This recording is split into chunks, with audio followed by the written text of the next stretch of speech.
Olá, começa agora o Sindepres Entrevista. O convidado de hoje, Canidé Pegado, secretário-geral da União Geral dos Trabalhadores. Canidé, muito obrigado pela sua participação aqui conosco hoje. Satisfação é minha, já era para ter vindo aqui, mas esta é a oportunidade. Muito bom.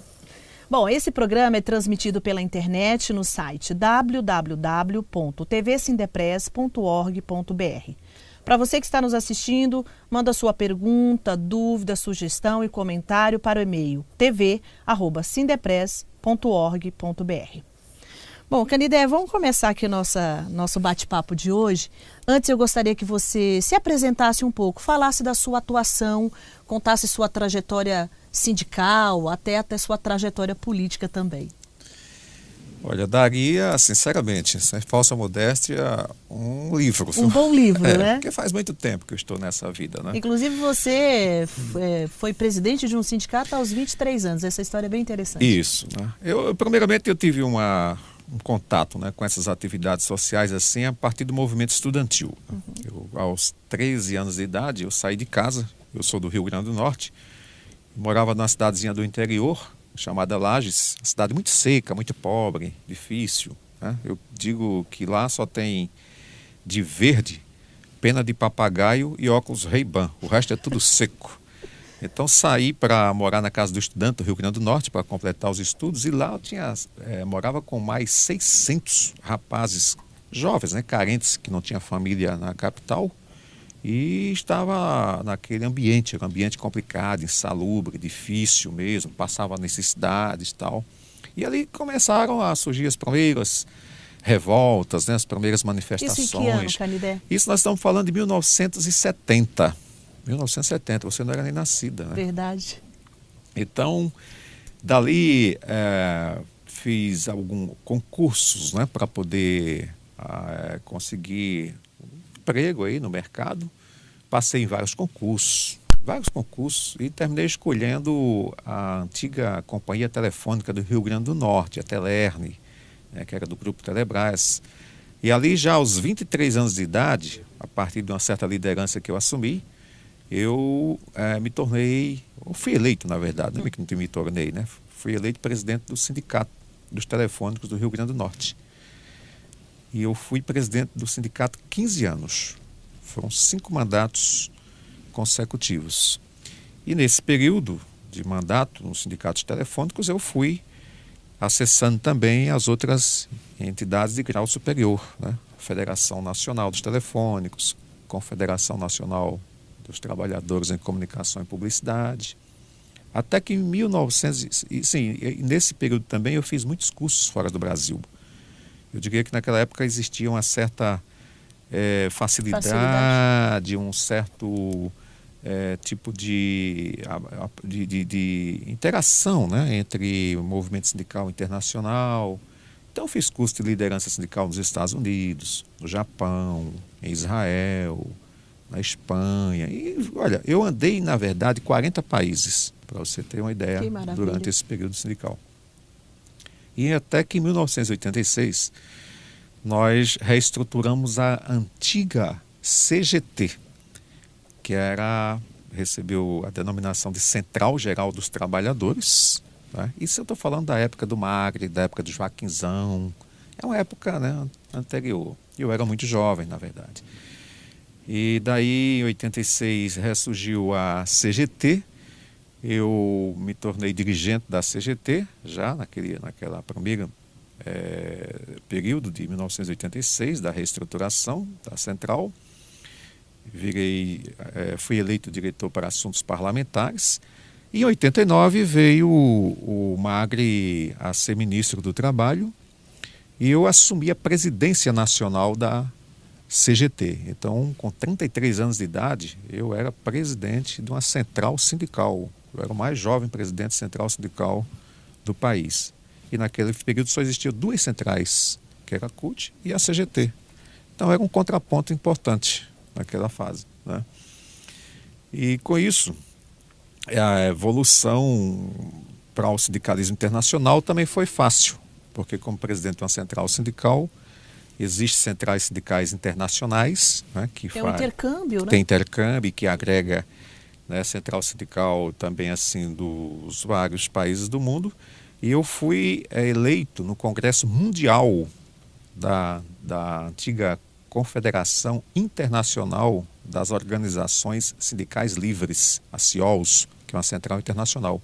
Eu fui o primeiro dirigente sindical do Brasil eleito para o Comitê Executivo Mundial de uma central sindical internacional. Então, tudo isso passou por um período que eu diria de dificuldades, porque nós estávamos numa fase conturbada também de economia, né? Galopante, etc., a inflação galopante e tal. E eu consegui ver que a participação dos trabalhadores no processo de decisão política do país era importante. Eu tenho comigo a concepção de que o movimento sindical é importante para defender os direitos e interesses dos trabalhadores. Não é? Só existe um movimento sindical que faz isso com qualidade, mas não atende todos os benefícios da classe trabalhadora. O bem-estar social, as políticas sociais, educação, saúde, habitação, transporte. Isso daí depende de decisão política. E se o movimento sindical não tem poderes para atuar no Congresso Nacional, né, com representação objetiva, para fazer com que essas políticas sociais se voltem também para o interesse dos trabalhadores, é claro que eu observava que os nossos sindicatos, os nossos dirigentes só eram valorizados pelos partidos políticos em época de eleição. Né? Nós éramos procurados para apoiar partidos, candidatos, etc. E aí vem essa fase que eu entendi de criar um partido político ao invés de estar indo para os partidos tradicionais. E criei o Partido Geral dos Trabalhadores. Assim, sem recursos, só com a ideia mesmo, só com o manifesto, só com o sonho, né? Mostrando a importância e a necessidade de que os trabalhadores têm possibilidade, se quiser, de ter a sua própria sigla partidária, ao invés de estar rastejando nas portas dos outros partidos. E o PGT foi uma realidade, ele tornou-se definitivo. Eu elegi deputados estaduais, tive deputados federais, muitos prefeitos. E com isso, eu fui candidato a prefeito em São Paulo, no ano 2000. Disputei eleição naquele período de Marta Suplicy e tal. Fui candidato e com isso nós colocamos o partido em evidência. E aí, para finalizar essa história do partido, veio a ameaça da cláusula de barreira. Lembra-se? Que dizia que os partidos, para terem participação no Congresso Nacional, em comissões, etc. e tal, teria que ter um percentual mínimo de votos nas eleições para deputado federal. E aí isso foi uma ameaça muito grande, foi uma dificuldade que a gente passou e terminou a gente fazendo a fusão do PGT com um outro partido, que foi o maior arrependimento que eu tive na minha vida. Enfim, o PGT acabou e nós demos de mão beijadas praticamente o PGT para uma outra agremiação partidária que nunca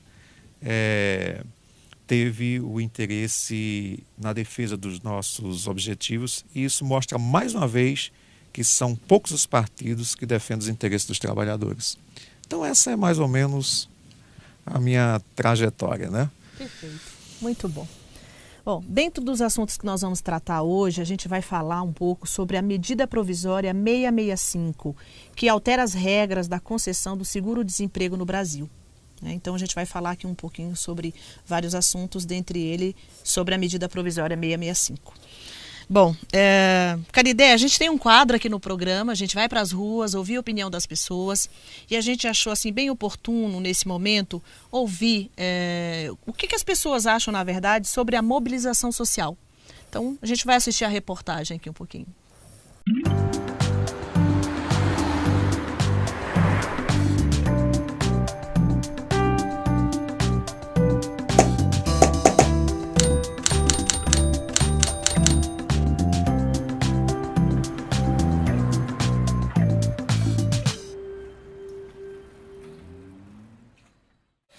A participação social é a forma mais democrática e organizada para conquistar as mudanças e os interesses da população.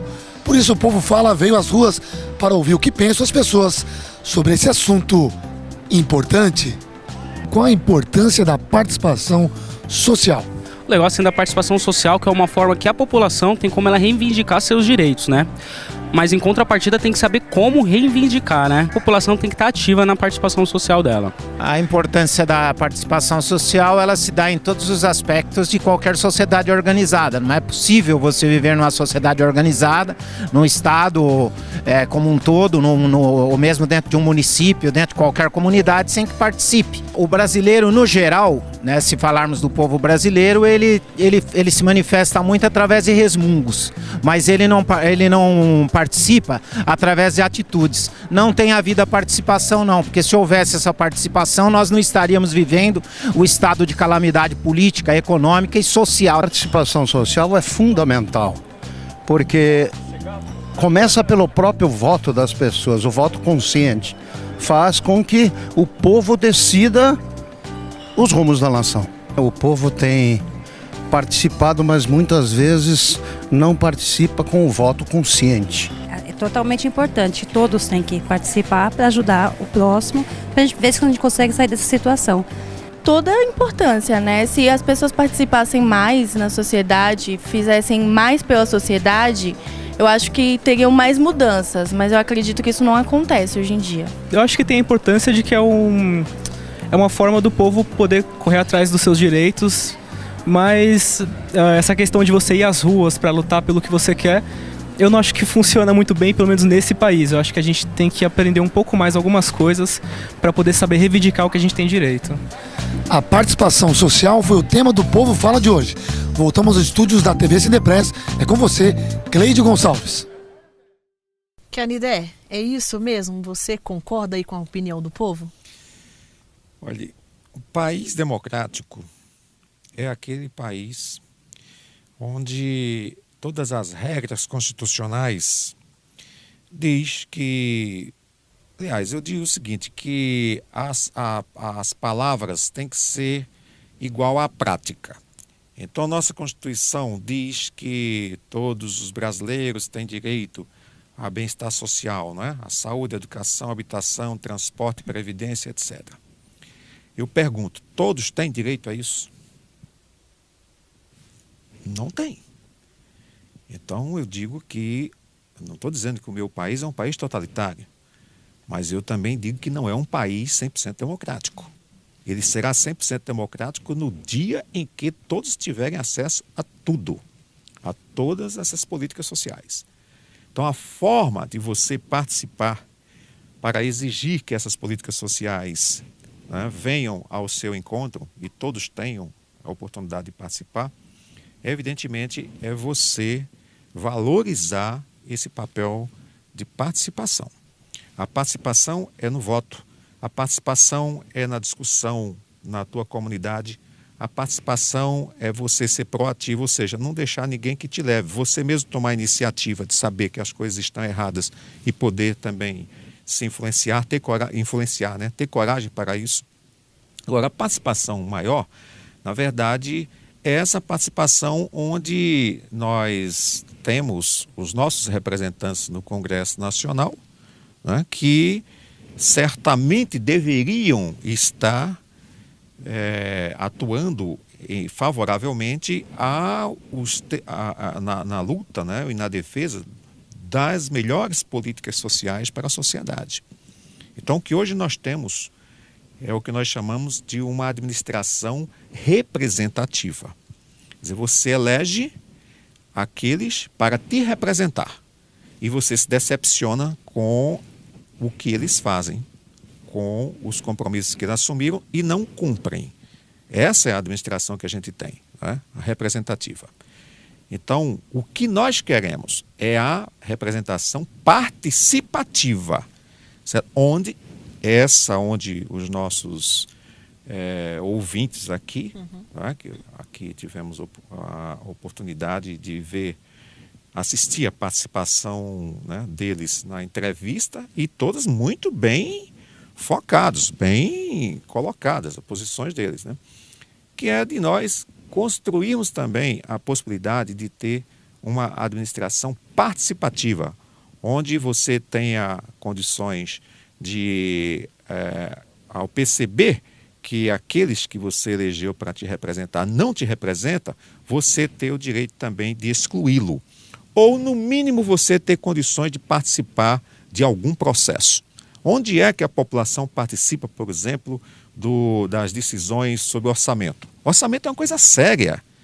Orçamento decide os destinos de um país. Orçamento para a saúde, para a educação, para a habitação. E orçamento municipal. Quem é que participa de decisões, de discussões, né, da formatação do orçamento municipal? Isso é importante. Então, a gente tem que aprender a participar.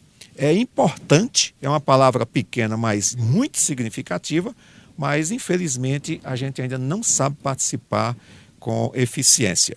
E, às vezes, quando quer participar, ainda é tolhido, ainda é negada a nossa participação. Então, o enfrentamento para a participação é fundamental.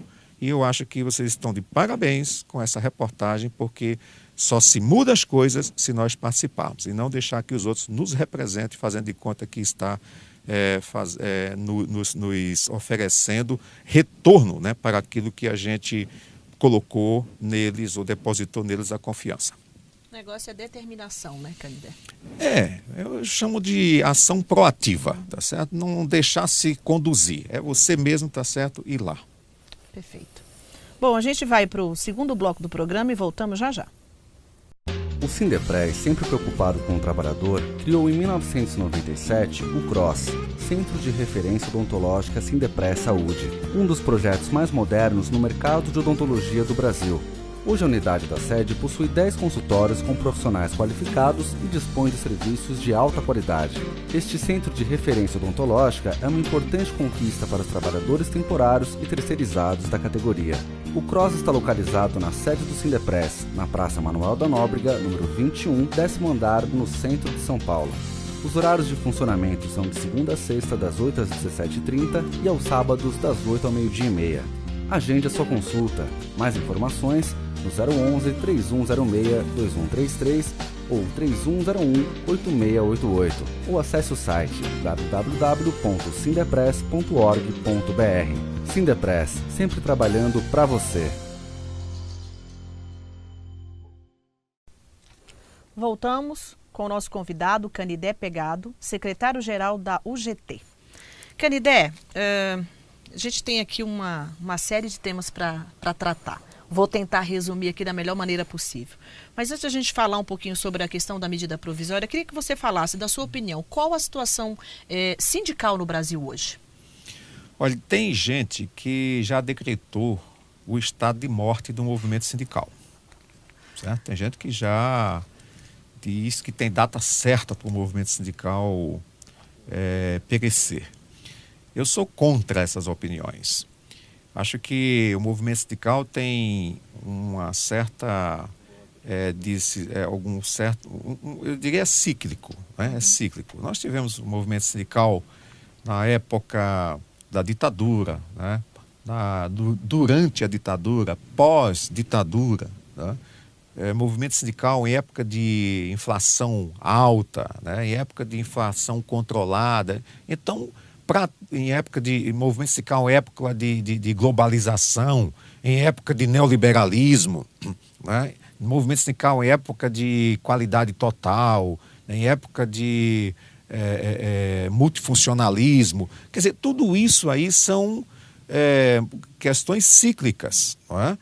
Movimento sindical em época de empresas nacionais, em época de empresas multinacionais. Então, você há de entender que o movimento sindical, ele se adapta às circunstâncias. Eu sou de um período em que os dirigentes sindicais se preparavam realmente para negociar e se preparavam para os grandes embates. Eu, particularmente, fiz muitos cursos fora do Brasil. Fiz cursos importantes fora do Brasil, me preparando para enfrentamento, né, com o capital naquilo em que devia ocorrer, tá certo, de forma necessária. Então, fui me preparar também academicamente. Eu tive uma formação em jornalismo, né? Tive formação em gerência empresarial, tive formação em direito, fiz pós-graduação em política e relações internacionais, fiz pós-graduação em direito do trabalho, fiz mestrado em administração, fiz doutorado em direito, e tudo isso colocado para me preparar justamente para os novos desafios do movimento sindical. Então, imagino que o movimento sindical, ele nunca perdeu o seu poder de luta. Ele se adequa, ele se adapta, ele se inova. Tanto é que na UGT, quando nós criamos a UGT, nós adotamos um tripé importante, né, que é o sindicalismo cidadão, ético e inovador. Quer dizer, o sindicalismo cidadão é aquele sindicalismo que não vê o trabalhador somente dentro da fábrica, somente do portão para dentro. É aquele sindicalismo que vê o trabalhador também na sua comunidade, aquele trabalhador que sofre com problemas que eu falava aqui, problemas de falta de segurança, né, de saúde, o trabalhador que sai de casa e deixa o filho doente, a mulher doente e não tem para onde ir para o hospital. Então a gente tem que cuidar também desse trabalhador na sua comunidade, tá certo? E fora do seu espaço de trabalho, né?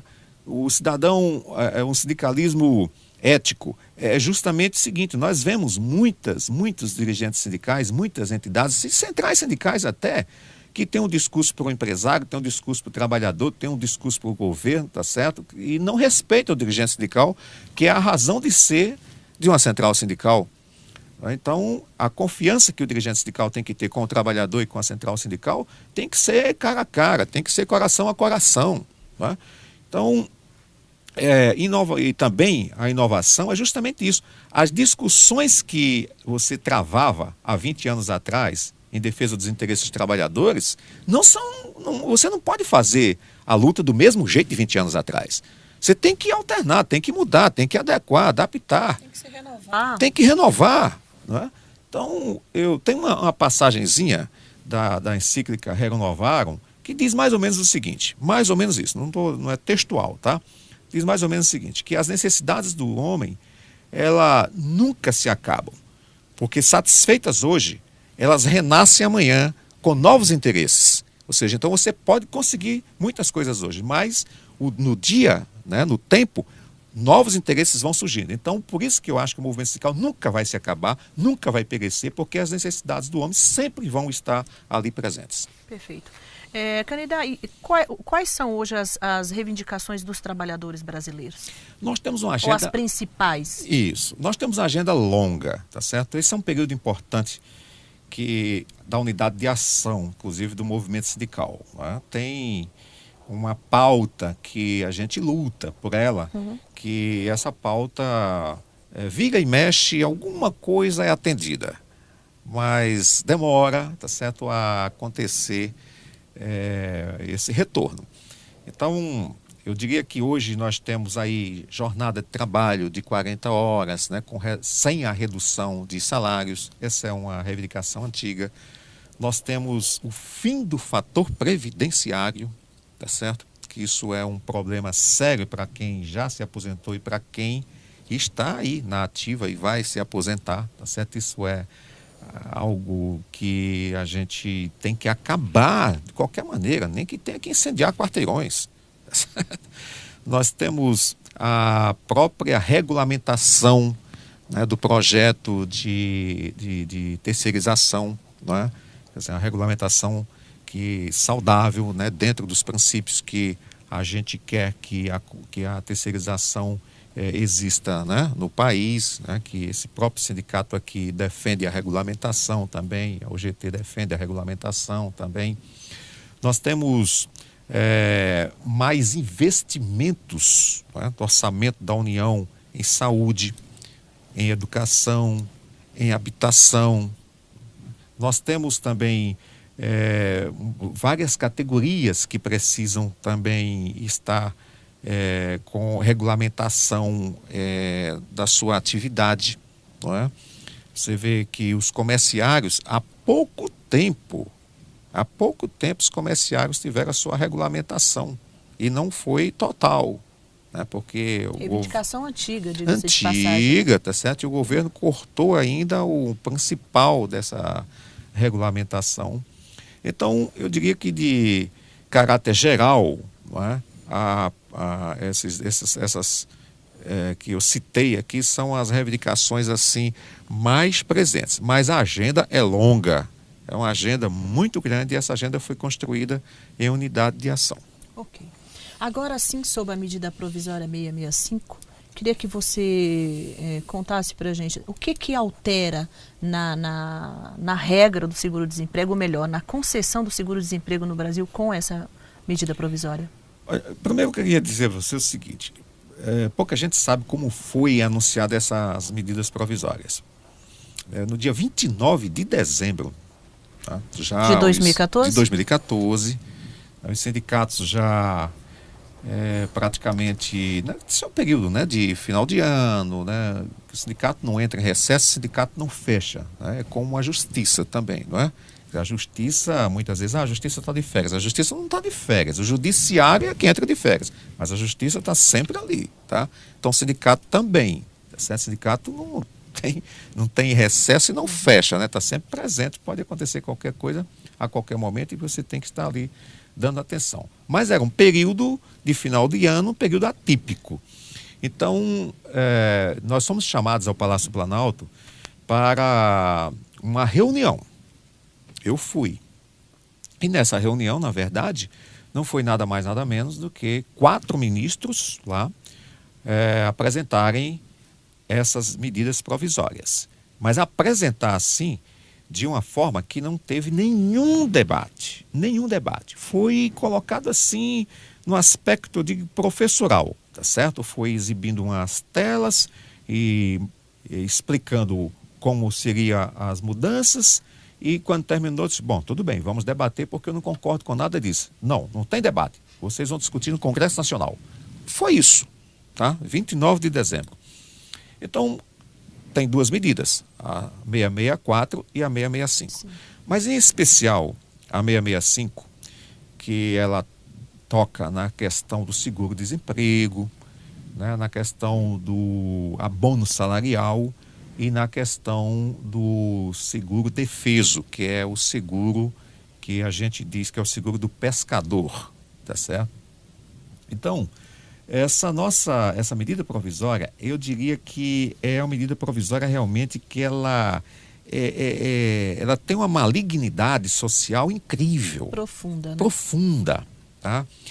Olha só, a única oportunidade que eu tive de conversar sobre ela no dia da apresentação foi para mostrar aos ministros que lá estavam que a mudança que eles diziam que era para poder fazer o ajuste fiscal, colocava que o primeiro pedido de seguro-desemprego, você necessitaria ter 18 meses de registro em carteira ininterruptos nos últimos 24 meses. Quando isso, anteriormente, só eram 6 meses exigidos. Tá? Olha só, eu tenho dados, eu sou membro do Conselho Deliberativo do Fundo de Amparo ao Trabalhador, o CODEFAT. Eu conheço isso de có e salteado. Olha, 54% dos jovens, eles não conseguem se manter no emprego ininterruptamente por 6 meses. Quanto mais por 18 meses.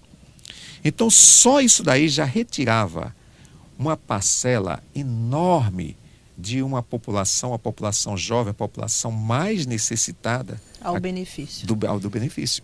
Porque o jovem, ele vai para o mercado de trabalho, ele quer realmente se manter no emprego, ele se esforça, ele se submete a salários baixos. E depois ele é desempregado porque já colocam outros no seu lugar com salário menor. Tem um exército de desempregados aí só esperando a vaga, né, de um e de outro companheiro. Então, quando eu disse, olha, não existe no país condições de você ter 18 meses de registro em carteira ininterruptos. Isso é impossível para quem entra no mercado de trabalho. E foi dito e feito. Eu tenho dados aqui, Cleide, que mostra que a população de trabalhadores entre 18 e 24 anos de idade, quer dizer, exatamente aquela população jovem, tá? 56% desses jovens aí, eles ficam excluídos do primeiro seguro-desemprego por conta dessa medida. Então, quando ele podia reivindicar o seguro-desemprego com 6 meses apenas, ele passava ainda 3, 4 ou 5 meses recebendo o seguro-desemprego e buscando emprego. Novas oportunidades. Novas né? oportunidades, tá certo? Então, hoje, ele não tem essa possibilidade. Ele precisa completar 18 meses de carteira assinada, tá? Eles tiraram o ininterrupto e colocaram 18 meses de registro em carteira, porque foi uma solicitação até que eu fiz, tá certo? Olha, ininterrupto, isso é loucura, né? Então, 18 meses de carteira assinada, quer dizer, você pode ter 6 meses no emprego, 4 meses no outro, tal, e vai somando. Mas bem, aí, mesmo assim, você completar 18 meses, mesmo que sejam 2, 3, 4 empregos, é muito difícil. É muito difícil na atual conjuntura.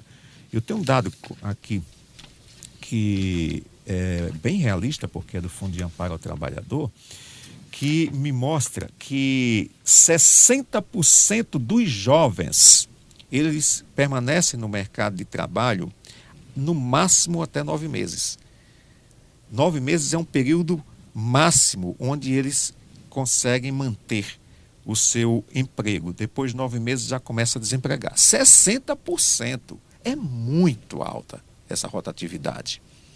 Então, não pode debitar do jovem esse ajuste fiscal, essa conta, né? Esse ajuste fiscal, tá certo? Principalmente ao jovem, que quando ele se desemprega, ele se passar mais 4, 5, 6 meses, até mais do que isso, procurando emprego e não encontrando, você fique certo que ele é um alvo fácil, tá certo? Para ser mal encaminhado.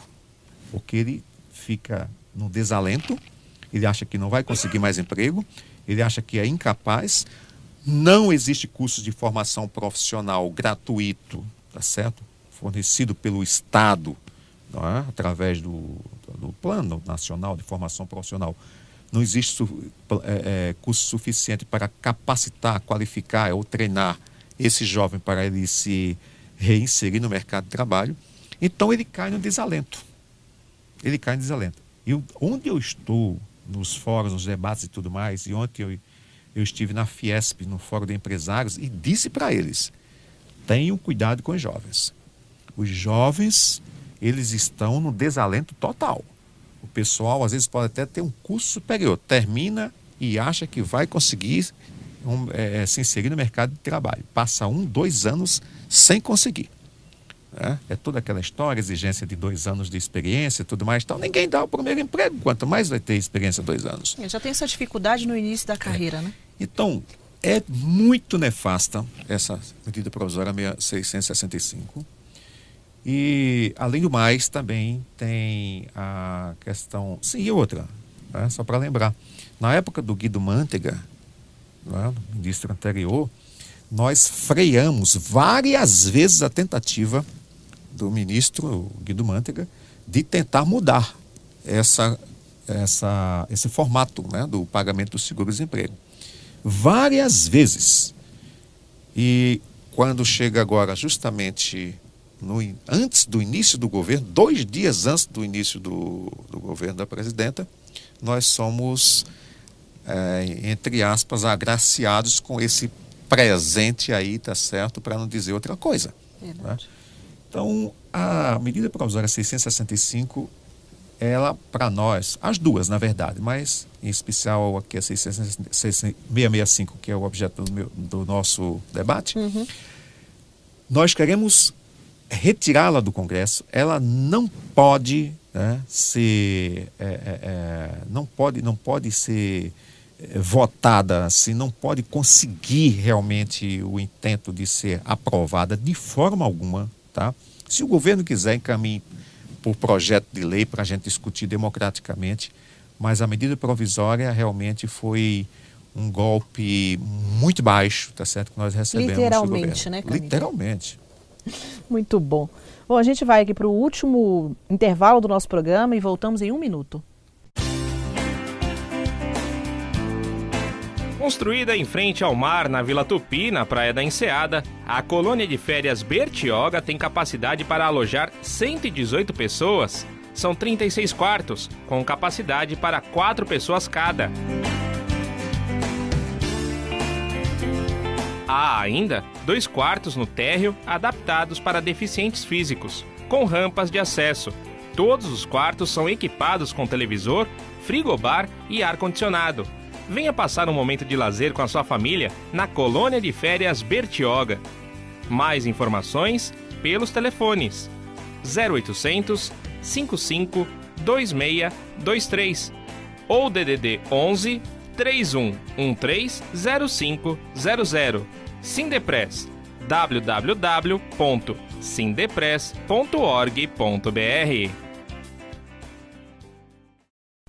Voltamos com o último bloco do programa. Nós vamos continuar aqui o nosso bate-papo com Canidé, nosso convidado de hoje, secretário-geral da UGT. E por último a gente faz aqui as perguntas dos internautas. Canidé, antes de entrarmos aqui nas perguntas dos internautas, eu não poderia deixar de te perguntar, na sua opinião, qual é a situação hoje do trabalhador terceirizado e temporário no Brasil? Olha, eu diria que ainda bem que existe a atividade do terceirizado no país. Porque muitos jovens têm o primeiro emprego justamente numa empresa, né, que presta serviços a uma outra empresa, ou seja, trabalhador terceirizado. Muitos jovens, certo? Eu diria, são milhões de jovens, na verdade. Então, no que pese algumas centrais, sindicais até, querer extinguir e demonizar, na verdade, a terceirização, é porque certamente nunca precisaram ter esse tipo de colocação, esse tipo de emprego, não é? Porque ou são de alguma atividade que não tem esse problema. E não tem consciência social, né, Canidé? E não tem consciência social, muito bem. Então, para nós, a atividade terceirizada, ela é uma realidade, isso ninguém demove, isso ninguém tira, por mais que queiram, né, criticar. O que a gente precisa fazer, estamos fazendo, estamos lutando, é para regulamentar, tá certo? Para não deixar que a justiça regulamente, para não deixar que o Congresso Nacional regulamente da forma em que a cabeça dos empresários entende que deve ser. Não, tem que haver entendimento, tem que haver negociação e tem que haver uma regulamentação que seja bom para o trabalhador, que seja bom para o empregador. E nós temos convicção, né, de que hoje o serviço público precisa da atividade terceirizada, a atividade privada precisa da atividade terceirizada e o serviço público mesmo às vezes não tem coragem de chegar e dizer: eu entro no Ministério do Trabalho e estou lá todos os dias praticamente, né, ou pelo menos toda semana eu estou por lá, eu vejo como é que são as coisas, certo? Não tem funcionários para tocar as atividades do Ministério do Trabalho. Eles abrem lá os contratos para receber ou para contratar pessoas, né, de empresas que prestam serviços terceirizados e na outra semana essas pessoas já não estão lá, tá certo? Por quê? Porque outras empresas pagam melhor também na atividade terceirizada e estão chamando. Então, vai escolher o melhor espaço. Com Ou seja, certeza. os terceirizados, eles estão permeando, na verdade, né, vários empregos ao mesmo tempo. Né, assim, porque está valorizando também o salário. E tem muitas empresas terceirizadas que têm muito mais benefício social para o seu trabalhador do que certas empresas né, de atividade, que a gente chama atividade principal, tá, que o seu sindicato não consegue. Certo? Então, eu diria que é melhor quem critica observar esse segmento do que estar fazendo esse tipo de demonização da terceirização sem ter condições de observar que, se não é a terceirização, hoje o problema de desemprego no país seria talvez até de uma convulsão social, porque muitos jovens estão na atividade terceirizada e aporta muitas vezes o primeiro emprego. Ok. Como é que você tem acompanhado a tramitação do projeto de lei aí, o 4330, que regulamenta a terceirização no Brasil? Nós temos acompanhado a regulamentação, ou a discussão, na verdade, do projeto desde o início. Nós sabemos que existem interesses empresariais muito fortes, que nós não concordamos, e os interesses empresariais são sempre dentro daquela linha de primeiro eles, né? Primeiro chegar e estar colocando um projeto ou defendendo um projeto de maneira que só beneficia, só interessa o empregador, né? O trabalhador, segundo plano, tá?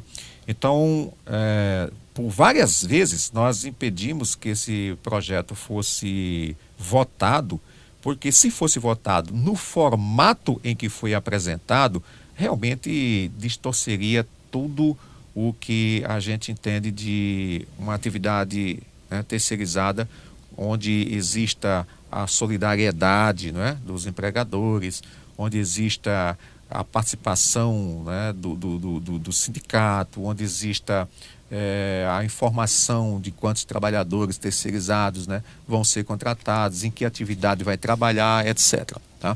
Então, isso daí é um decálogo que nós já criamos, nós concordamos, mas o empregador não. O empregador acha que ele pode abrir uma empresa aqui, contrata um grupo de trabalhadores, depois não paga esses trabalhadores, fecha a empresa e vai abrir a empresa em outro lugar, e isso não tem nenhum tipo não sofre nenhuma sanção. Que é isso? Não pode ser assim, tá certo? Então, eu acho que o Sindepres, a UGT e aqueles que sabem da importância da terceirização no país, do trabalho terceirizado, tem que estar atento, porque, mais uma vez, esse projeto 4.330 foi desengavetado e poderá ser votado a qualquer momento, já que nós não temos mais agora uma representação importante no Congresso Nacional, poderá ser votado de acordo com os interesses da bancada empresarial que lá está. Então, temos que estar atentos. Acompanhando. Né? Acompanhando. Bom, Canidé, vamos aqui a duas perguntas dos nossos internautas. A primeira é de Patrícia Lourenço, da cidade de Guarulhos, São Paulo. As leis do trabalho no Brasil são melhores do que em outros países, na sua opinião? Olha, eu diria que no Brasil tem até uma quantidade de normas, né, relacionadas ao direito do trabalho e ao direito sindical até suficiente. Agora, como eu dizia no início do programa, tá certo? Muitas vezes o que está escrito não é praticado, tá? Então, o Brasil é um país que, diferentemente de outros países aqui da América Latina, da América do Sul, por exemplo, o Paraguai. O Paraguai não tem normas trabalhistas. Agora que está começando a surgir alguma coisa. Na Argentina não se cumpre quase nada. E tem um sindicalismo antigo também. No Uruguai nem se fala também, tá? Então, eu conheço um pouco dessa região e diria que nós temos normas que são importantes para regulamentar o direito do trabalho, para regulamentar o direito sindical também, mas nem todas são cumpridas. A principal norma que eu acho que nós temos e deveríamos valorizar para valer mesmo, chama-se Acordo Coletivo de Trabalho e Convenção Coletiva de Trabalho. Essas têm força de lei. Então, o sindicato que faz um bom acordo coletivo, que faz uma boa convenção coletiva, tá?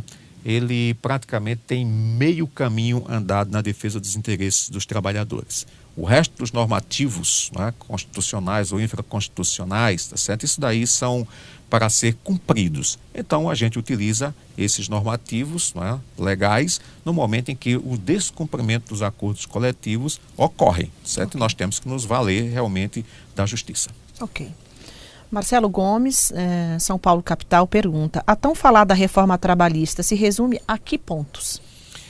Olha, se a reforma trabalhista fosse para aumentar os dias de férias, se fosse para aumentar o valor do 13º salário, se fosse para diminuir a jornada de trabalho, se fosse para aumentar a quantidade de dias de licença maternidade, então isso daí a gente pode dizer que é praticamente um sonho, tá? Seria o melhor dos sonhos, né? Mas a reforma trabalhista, ela consiste, na verdade, em retirada de direitos, tá certo? Quando se fala em reforma trabalhista, a gente acende os holofotes, porque tem partidos inteiros, né? Partidos completos, eu diria, partidos de porta fechada, né? No Congresso Nacional, desengavetando projetos de reforma trabalhista só com o intuito de retirada de direitos, tá? É fracionar o 13º salário, é diminuir o período de férias, é uma série de providências assim. Por exemplo, até na parte de saúde e segurança no trabalho, também flexibilizar. Você imagina um país como esse, onde tem um índice altíssimo, né, de acidentes de trabalho, até os caras querem, até o segmento empresarial quer flexibilizar, para você ter uma ideia. Então, reforma trabalhista, visto pelo lado patronal, é desse jeito. Visto pelo lado dos trabalhadores, é como eu falei, tá certo? É para garantir o que nós temos ou melhorar o que nós temos. Então, esse embate sempre terá. E quando isso volta à tona, nós temos que nos preocupar, porque principalmente agora, nessa legislatura, hein, né, que iniciou esse mandato, 2015, que nós estamos muito fracos no Congresso Nacional. Então, surgir, o desengavetar, como eu já falei, projetos que estavam lá dormitando no Congresso Nacional e voltar a discutir isso daí, você não tem a menor dúvida que é do dia para a noite. Temos que estar muito atentos. Né? É uma devastação. Canidé, muito obrigada pela sua participação aqui hoje. Quero te agradecer assim, imensamente por todos os esclarecimentos e já deixar aqui de antemão um convite para você voltar. Eu agradeço, acho esse programa fantástico, atende um público importante do movimento sindical, dos trabalhadores, um programa muito bem feito. Como eu te disse, eu sou jornalista também, sou da ABI, sou jornalista internacional, da área, né? Razoavelmente, e tenho convicção de que com esses espaços que o sindicato cria, né, de comunicação direta, que a gente consegue melhorar, né, as ações e levar ao trabalhador conhecimento para que ele também se torne, né? Participe, né? Quer dizer, você ter informações só para você não interessa. Isso aí não interessa para ninguém. Essa informação ela tem que ser dividida. Na hora que a gente divide, a gente está fazendo democracia. E vir para aqui hoje pela manhã estar com vocês nesse debate, eu tenho certeza que estou ajudando a mudar um pouquinho o Brasil. Com certeza. Muito obrigada. Bom, a todos que nos assistiram, um grande abraço e até o próximo programa.